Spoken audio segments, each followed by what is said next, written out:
A new generation for one of the SUV bestsellers. This is the all-new Toyota RAV4.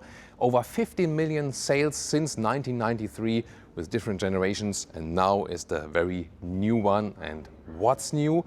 How good is it? Exterior, interior, technology. We're going to tell you all about it here with Thomas and Autogefühl in 4K, full screen, full length. Let's go.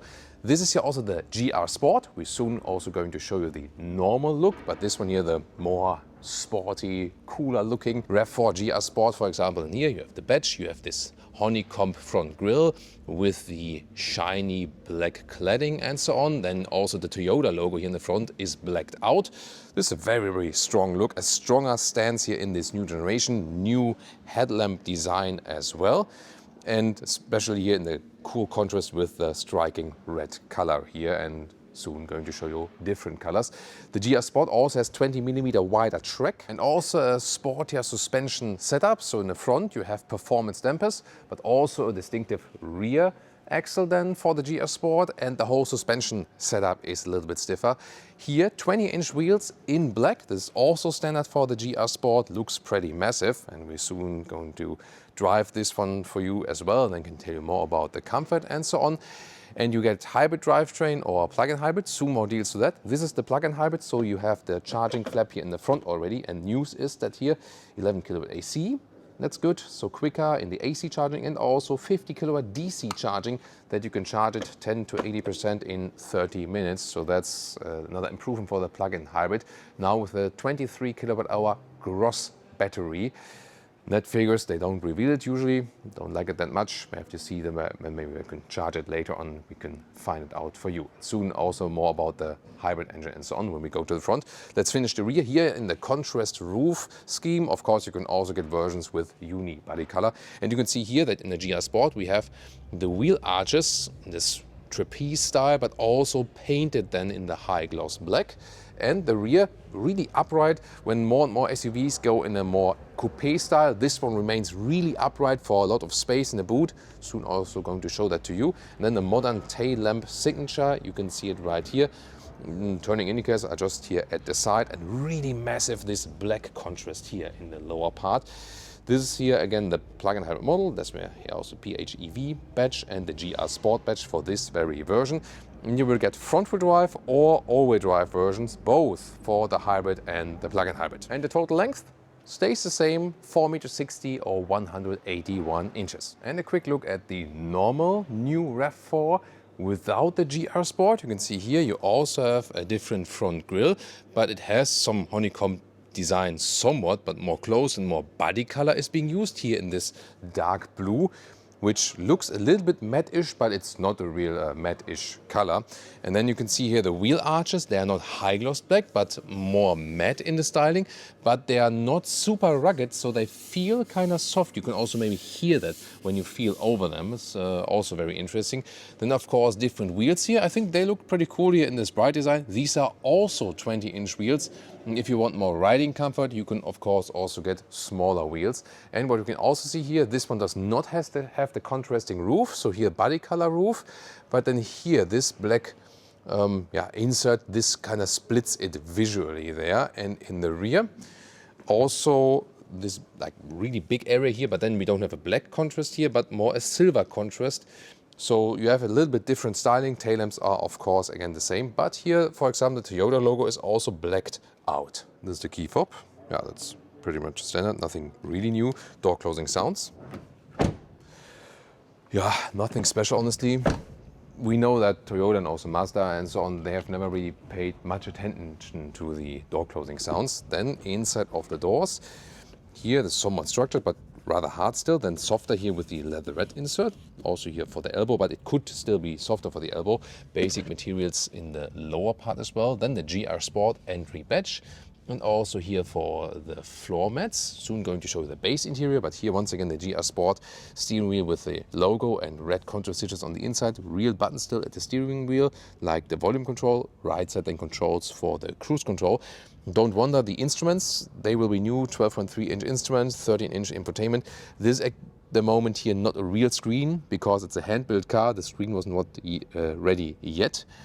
So don't wonder about this one here, but this is how it's going to look from the dimensions. And then here the seats, these are the GR Sport seats, obviously with microfiber on the inside, leatherette on the outside. And they look pretty cool. Let's see if they're also comfy. Electric control for them. Let's get inside, and yeah, actually also works nicely for tall adults. Upright, good seating position, typical SUV style. And then here headroom.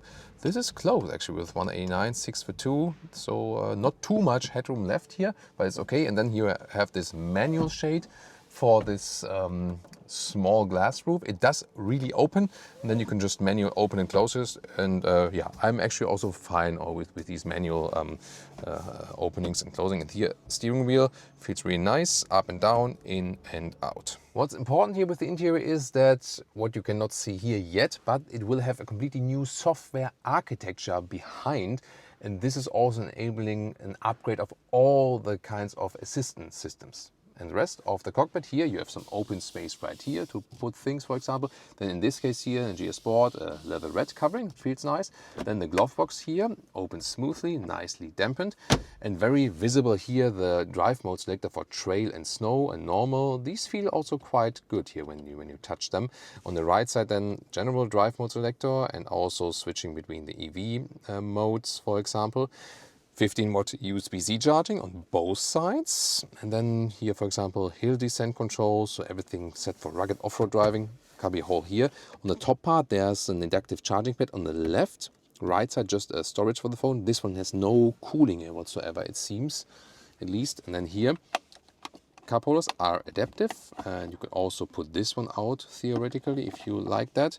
Then this the very small drive mode selector, reminds me of the like the older VW solution, not the new one that is on the steering wheel. And then here could be a little bit softer for your elbow. This is like this split where you can open it to both sides here. One more USB-C charger down there and 12-volt power supply, and you can open it as well here to the driver's side. So this is both possible actually. So yeah, why not? And you can see normal switch key here, also the steering wheel, and also shifting pedals. And then this is the 13-inch infotainment screen. As I said, this is not a live screen yet, but these ones will be the buttons. So you still have like warmer and colder buttons at the screen. Nice to have it. Also a manual volume jog, so blending a little bit of analog and digital world. The mirror here is also kind of slim, looks cool, and you also have a sunglasses cover here on the top part. Let's check out the sunlights here. Light. Can they be extended in a way? Let's see. No, they can't. And most obviously, this box here is for the head-up display. There's Liam. Yeah, and then it will be projected into the windscreen. And two more GR Sport features. First of all, here the aluminum pedals and these knee pads here for microfiber. The microfiber is nice, but it's not really dampened underneath there. Rear seats, rear door doesn't open that wide, so tricky maybe for child seats and so on. Then here is structured, not that soft, but here then softer with the leatherette insert, for example. Here all hard pack and so on. Then the seats in the GR Sport, we have here the microfiber on the inside, leatherette on the outside. That's cool. Isofix outsides each. And then we can fold down some cup holders here. They are not adaptive though. And then the back part here, you can see you also have this cargo position, or more upright, so this is possible, or then more laid back for more comfortable position. Then headroom with 189, 602, there's a lot of headroom left. And legroom, seat as I would be driving, there's also enough legroom left here. Two USB-C chargers, 15-watt each, also says here. And then, yeah, little hump here for the middle console, but overall decent comfort. I do feel though that the battery went in the floor. You feel a little bit because the floor is not that low. You see here like from the angle of my legs. But I mean, it's not bad, still comfortable, and you see you have really a lot of space in the rear. Trunk or boot, let's take a look. Here there's this cover open to the sides here each, and the trolley also fits in vertically. This here nice GR Sport and like this floor mat. Underneath another cover, and then you see here there's a replacement tire. It's cool. And then here, this is actually really wide. Look at that. So I mean, back there, here is more a meter or 40 inches here between the wheel arches, but in the front of the trunk, this is more like 1 meter 20 or 48 inches. That's pretty cool. And then here the height. we are at about 77 centimeters or 30 inches. And we can also fold the seats. We have to grab over here and here. Can be done. No remote release or something. And then to the seats in the front there. This is then total like 1.85 meters or 73 inches. So that's actually pretty cool. And the engine, 2.5 liter 4-cylinder engine. And then either as the hybrid, this is the plug-in hybrid here though, but the hybrid 180 horsepower front-wheel drive or 190 horsepower all-wheel drive. And for the plug-in hybrid, also two versions, front-wheel drive 270 horsepower or the all-wheel drive model over 300 horsepower. And then the acceleration figure is around 6 seconds, 0 to 1 kilometers an hour, so 62 miles an hour. So this is a very performant version then indeed, and looking forward to drive it. And very important also for the plug-in hybrid that the battery went in the center of the vehicle, in the lower part, like with an electric vehicle. And that improves the driving, center of gravity is really lower, so really looking forward to drive this one, especially as the new plug-in hybrid with all these improvements, 30% larger battery and so on. A quick look at the non-GR Sport interior. So the ceiling is pretty cool, it's bright here, I like that. Here you can see the panoramic roof.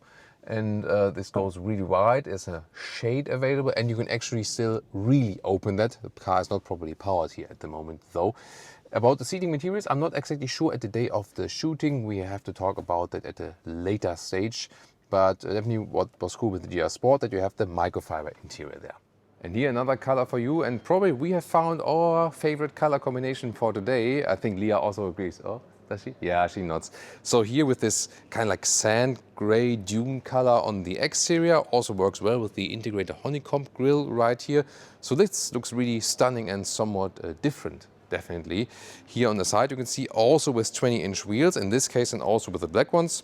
You can of course argue about that, which one do you prefer. This one all the way by has also here the painted wheel arches in high gloss black. And towards the rear, this then so to speak like a mix. So we have the bright element in the lower part again, and even cooler here about the interior, because the GR Sport is really nice, definitely.